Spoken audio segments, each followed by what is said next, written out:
salud, tengo mi salud mental y mi alimento espiritual. Este programa va aumentando mi desarrollo personal. Salud aumentará. Tengo presente al doctor Ángel Campuzano Michel y vamos a hablar de un tema que ya anunciamos, que es el cuidado paliativo. Cuando estamos frente a enfermedades que son enfermedades prácticamente que son de muerte, enfermedades degenerativas, pacientes que él va a mencionar que están cursando una enfermedad que no necesariamente es lo que llamamos esas enfermedades catastróficas, pero sí que por el evento en el que están pasando tienen que llevar tratamientos como radio y quimioterapia u otro tipo de tratamiento, que el paciente se debilita y necesita de estos cuidados.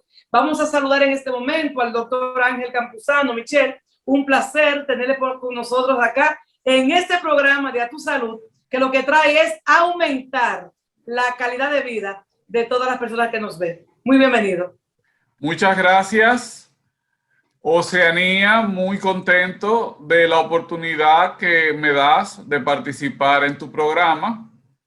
Y obviamente, como médico, como trabajador de la salud, pero también con una fuerte carga académica en el sentido de un compromiso con la docencia de ya más de 20 años, entendemos, valoramos muchísimo esta oportunidad que tú nos das para traer algo de información e incluso también aclarar algunos puntos, porque hay gente que entiende que cuidado paliativo y cuidado de un paciente terminal es exactamente lo mismo.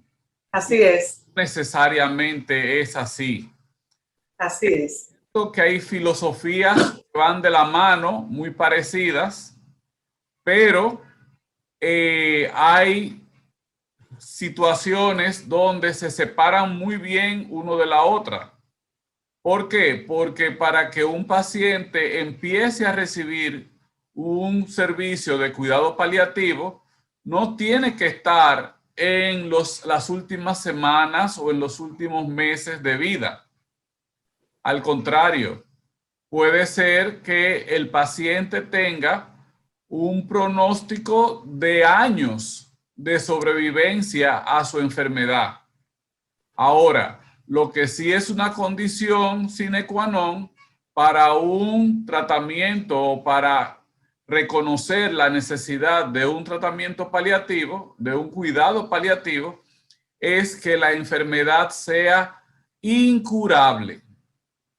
Porque mientras la enfermedad tenga alguna posibilidad, algún atisbo de cura, entonces todavía no entra en la etapa de cuidado paliativo. Entonces vamos a aclarar algo. Vamos a definir qué es cuidado paliativo, qué es paliar una situación.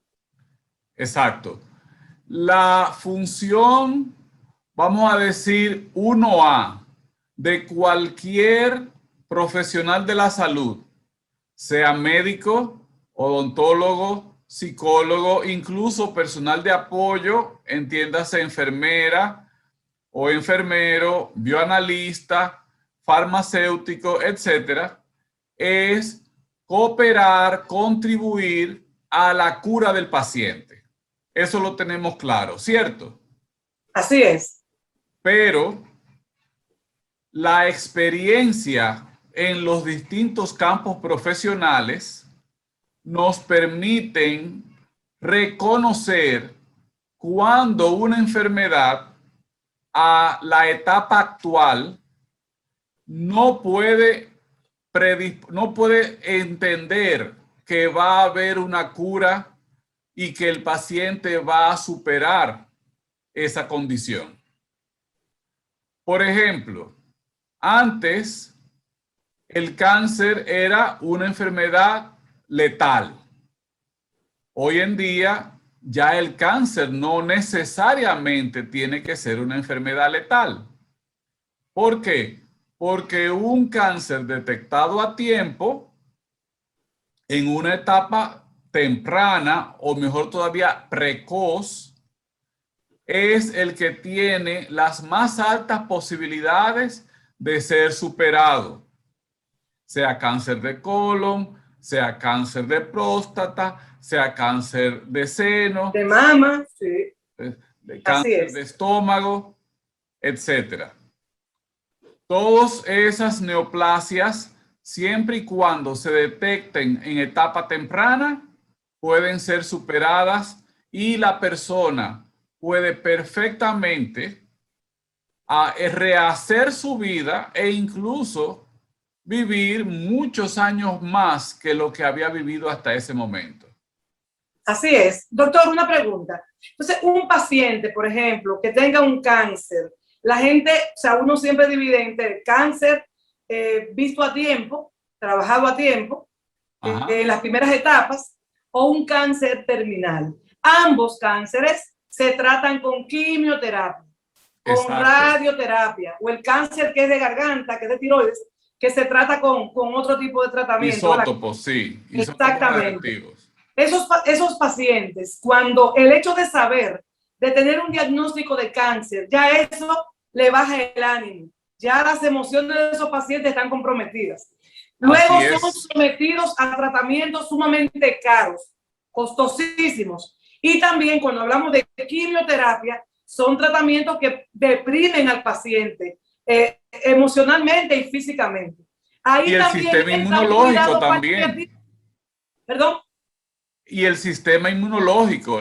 Se compromete. Entonces, ahí entra un tratamiento paliativo. Siempre y cuando esté establecido que ya ese paciente lamentablemente no va a poder superar ese cáncer, entonces sí entra el cuidado paliativo. Mientras el paciente tenga, aunque sea un mínimo de posibilidades de superarlo y de sobreponerse, entonces el tratamiento sigue siendo curativo. Ya, entendí. ¿Por qué? Porque ambos tratamientos son mutuamente excluyentes. Sí, ya. Puedes tener concomitantemente, o sea, simultáneamente, ambos tratamientos a la vez. No. Doctor, perdón, ¿cuáles son en este cuidado paliativo, esta red de apoyo, donde están diferentes médicos, hay enfermería, hay los parientes, cómo la forman y cómo van a comunicarse con ese paciente para decirle, estás pasando por esta situación, ya lo que vamos a hacer ya no es curativo, pero vamos a ver hasta dónde te extendemos y toda la calidad que tú puedas tener de vida? Mira, ese tema creo que es la médula de nuestra conversación del día de hoy. Ese va a ser el eje central de nuestra conversación del día de hoy. En algunas ocasiones, se necesita comunicarle al paciente que ya él llegó o ella llegó a su techo en cuanto a tratamiento curativo. En algunas ocasiones. ¿Pero por qué yo digo en algunas y no Exactamente, en algunas? Le iba a preguntar. Yo digo que en algunas y no en todas, porque en muchas ocasiones el primero que se da cuenta de que llegó a su techo es el mismo paciente.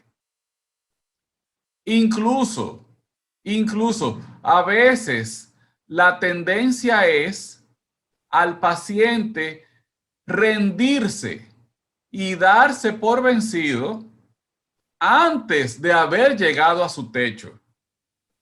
Entonces, lejos de estar en la etapa de tratamiento paliativo, ahí tiene que haber también un apoyo interdisciplinario para convencer a ese paciente que todavía no todo está perdido. Que hay esperanzas. Que hay esperanzas, pero que esas esperanzas se van a potencializar dependiendo de la disposición de lucha del paciente. ¿Me explico?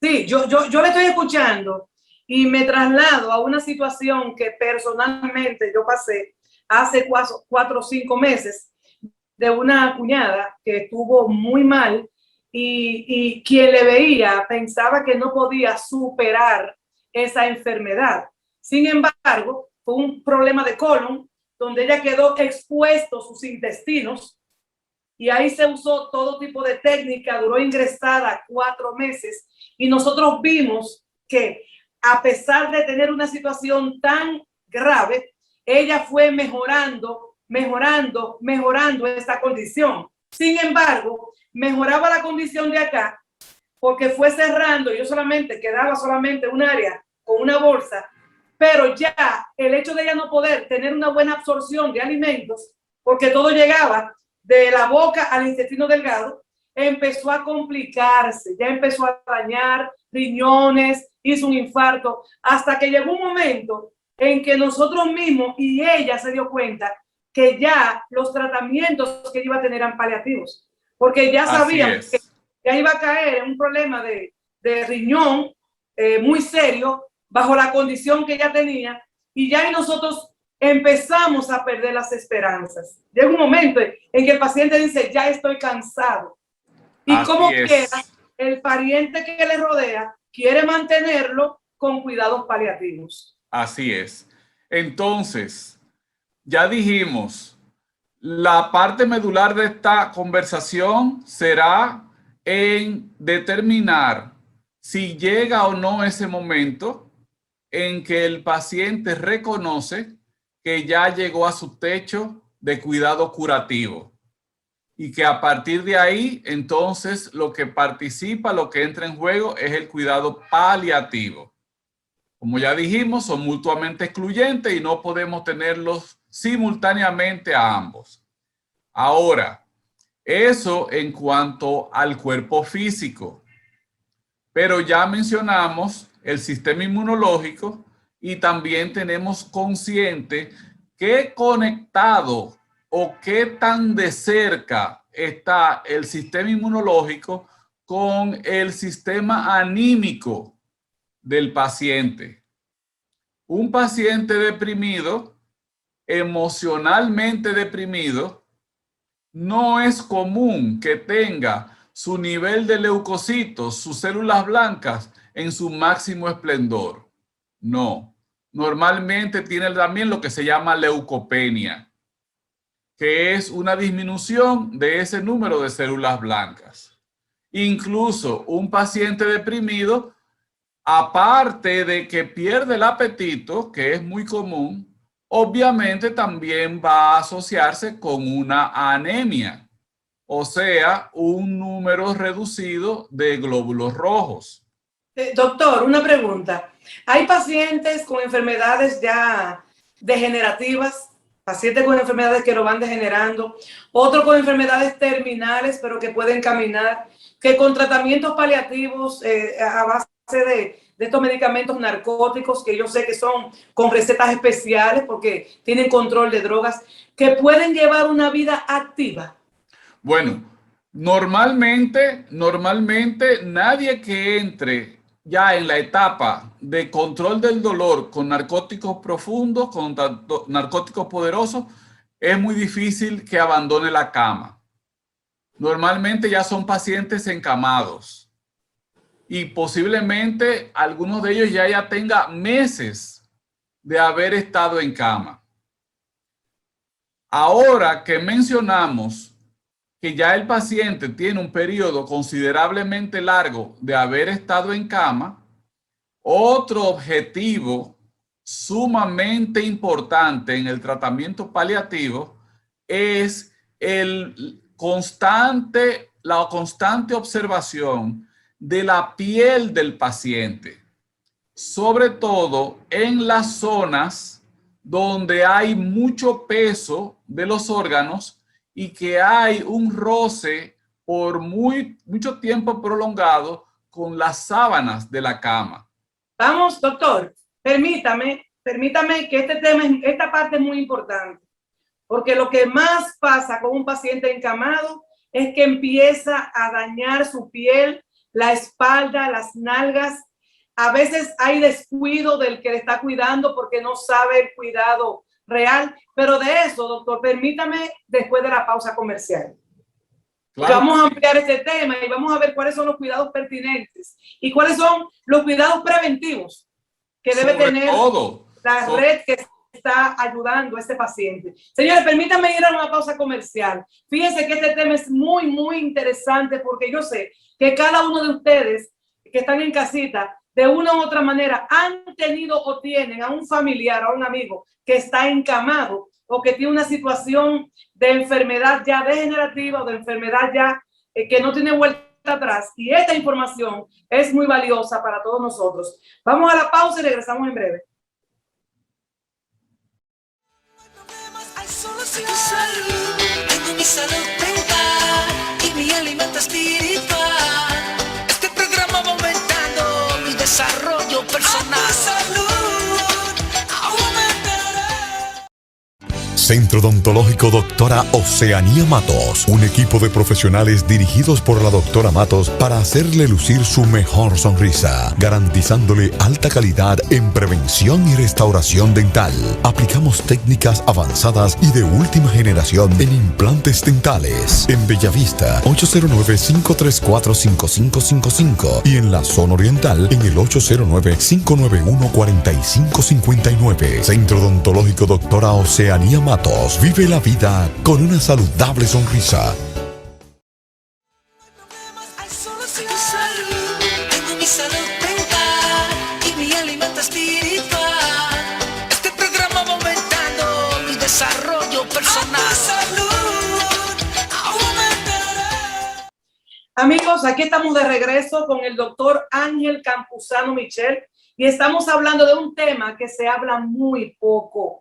La gente no tiene mucho conocimiento de cómo cuidar a un paciente enfermo con enfermedad terminal y a un paciente que está encamado. Yo no sé si ustedes han visto algunos letreros de clínicas, tanto en el área metropolitana como en la zona oriental, que dice, y clínica del dolor.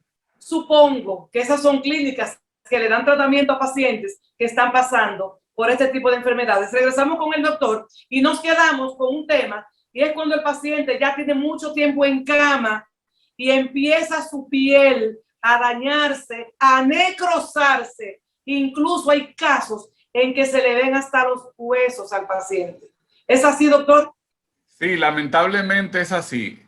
Esa condición se conoce como escaras de presión.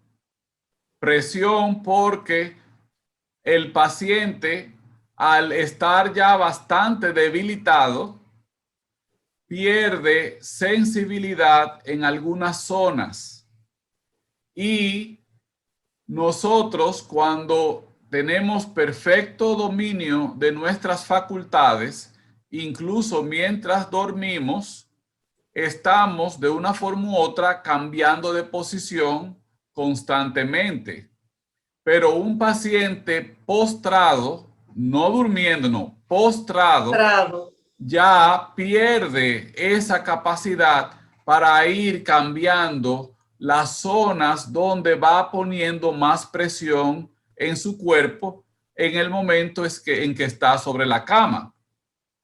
Entonces, tal como mencionaste, las primeras escaras normalmente aparecen en la zona de la espalda y también en la zona de los glúteos y también a veces en las caras posteriores de los brazos, los hombros, en la pantorrilla, pantorrillas, etc.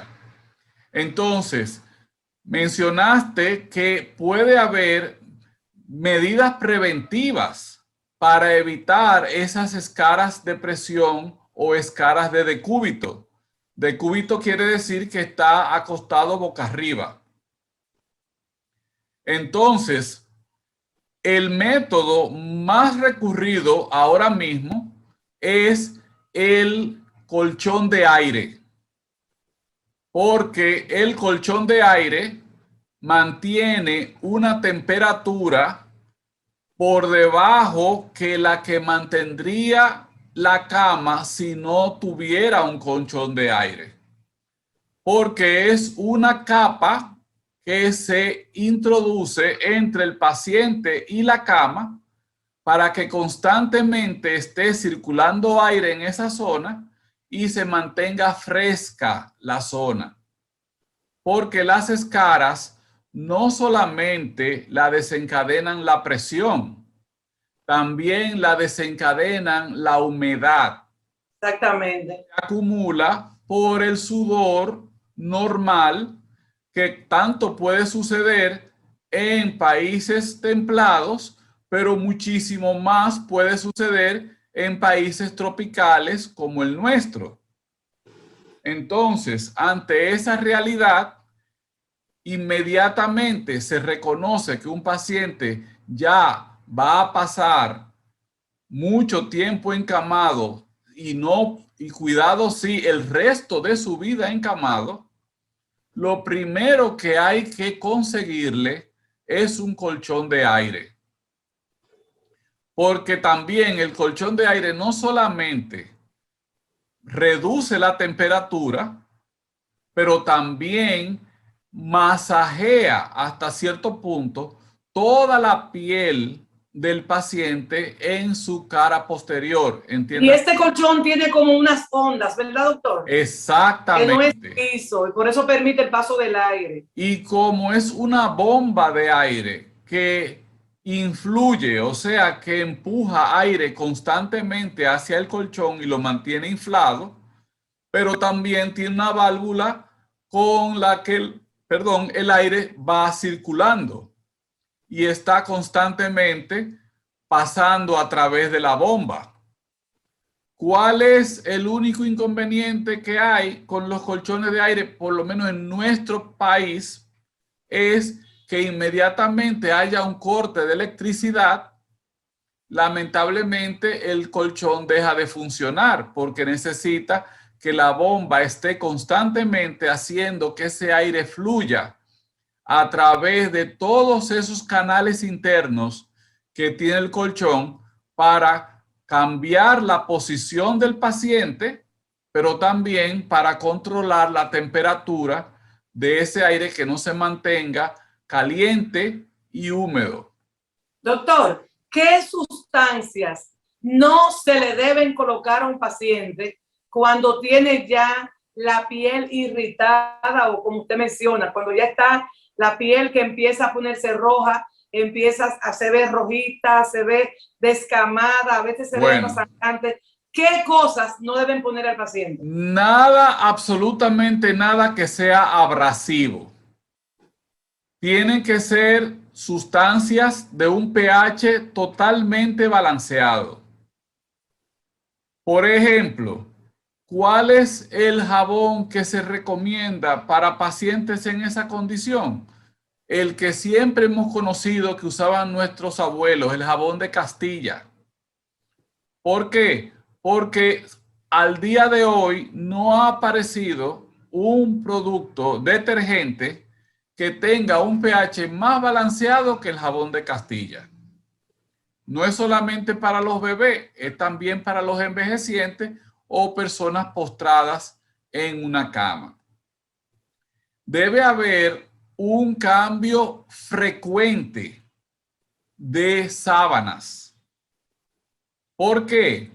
Porque esa humedad en esa sábana es el detonante todavía más poderoso para que la piel se destruya, se lastime, más que la misma presión.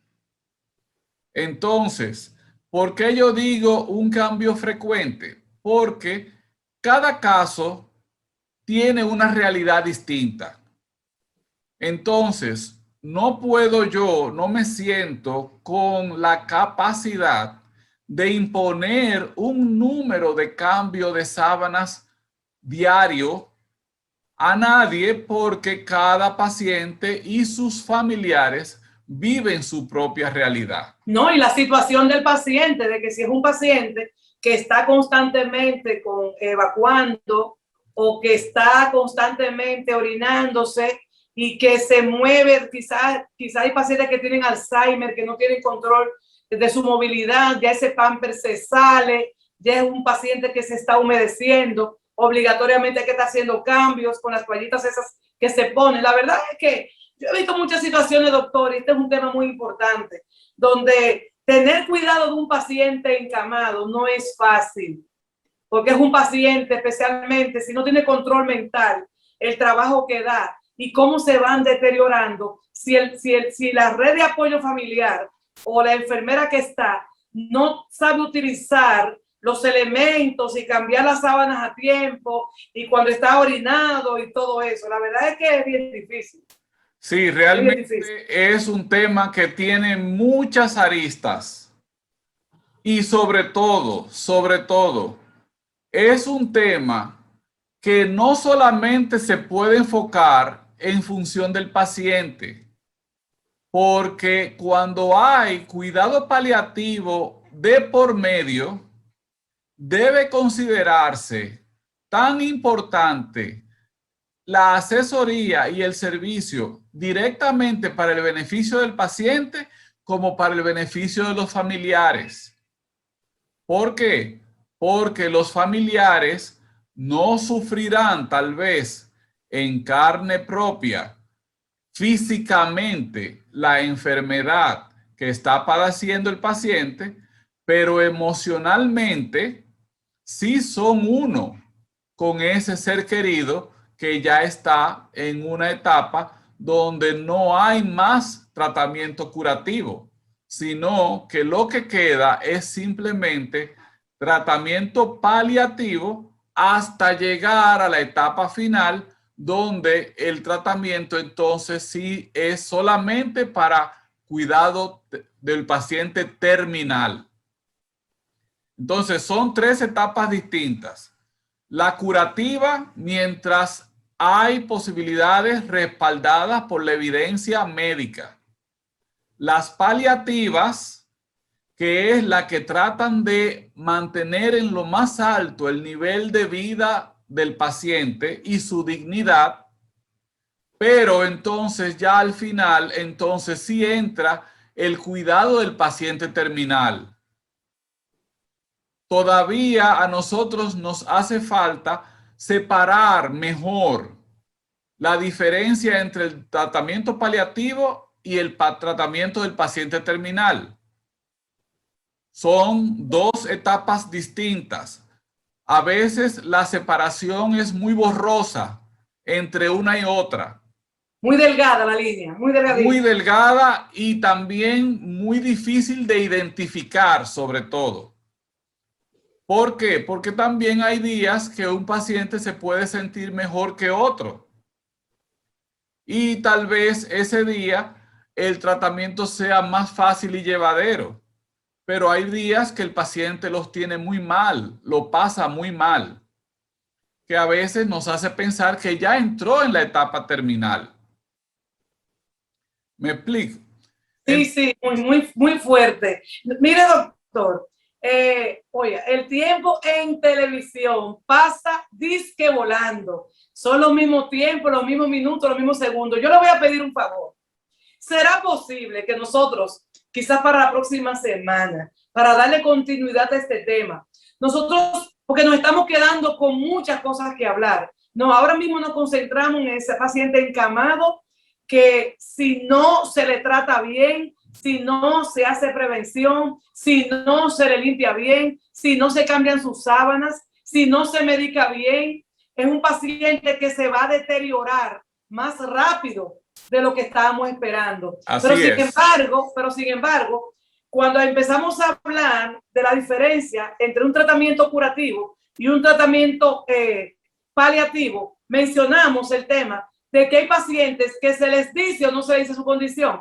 Entonces, yo quiero también que la próxima vez que hablemos podamos conversar de esos medicamentos narcóticos con nombre y apellido que se le empieza a dar a un paciente y que se le dé el permiso de tomarlos. Porque hay un problema de este lado cuando ese tipo de medicamento a base de opioides o de otras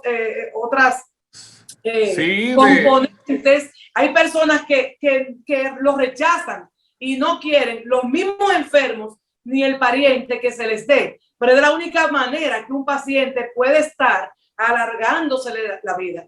Así que es. nosotros, doctor, ¿usted se compromete conmigo? Claro que sí, pero también quiero avisar o anunciar desde ahora que tenemos que hacer mucho énfasis en la parte de la salud mental de este paciente. De acuerdo. La salud física es importante. Pues ese es el tema. También es determinante. Ese es el tema que nosotros vamos a tratar. Salud mental del paciente. ¿Cómo y cuándo decirle que tiene una enfermedad terminal o una enfermedad degenerativa, que no necesariamente es terminal? ¿Qué tipo de medicamentos tiene permiso de utilizar a pesar de pensar que no se puede? Así que nosotros vamos a dejar este programa hasta aquí para que la gente se quede necesitando la próxima semana, si Dios lo permite, nosotros poder seguir hablando de este tema. Doctor, de verdad, gracias. Siempre a la orden. Siempre. ¿Cómo le consiguen las personas que nos están viendo? A través del Instituto de Salud Mental y Telepsicología, el ISAMT. Estamos llenos. Oiga, por dónde usted viene. Oiga, por dónde Sí, usted señor. viene. Un instituto de salud mental. Oiga cómo es. Por ahí vamos a empezar. Gracias de verdad. Los teléfonos suyos van a estar en pantalla para que la gente que quiera comunicarse con usted, porque hay mucha necesidad de que le den este tipo de servicio y mucha necesidad de orientación. Nosotros nos vamos a ir a una pausa comercial y cuando regresemos venimos con el tema de odontología, que hoy estaremos hablando de fracturas dentarias. Así que no se muevan, nos estamos despidiendo del doctor, pero ustedes al regreso vienen conmigo, me esperan ahí, sus micrófonos, perdón, sus controles me lo dejan guardaditos. Hay solución. Tu salud, tengo mi salud mental y mi alimento espiritual. Este programa va aumentando mi desarrollo personal. A tu salud aumentará. Centro Odontológico Doctora Oceanía Matos, un equipo de profesionales dirigidos por la doctora Matos para hacerle lucir su mejor sonrisa, garantizándole alta calidad en prevención y restauración dental. Aplicamos técnicas avanzadas y de última generación en implantes dentales. En Bellavista, 809-534-5555 y en la zona oriental en el 809-591-4559. Centro Odontológico Doctora Oceanía Matos. Vive la vida con una saludable sonrisa.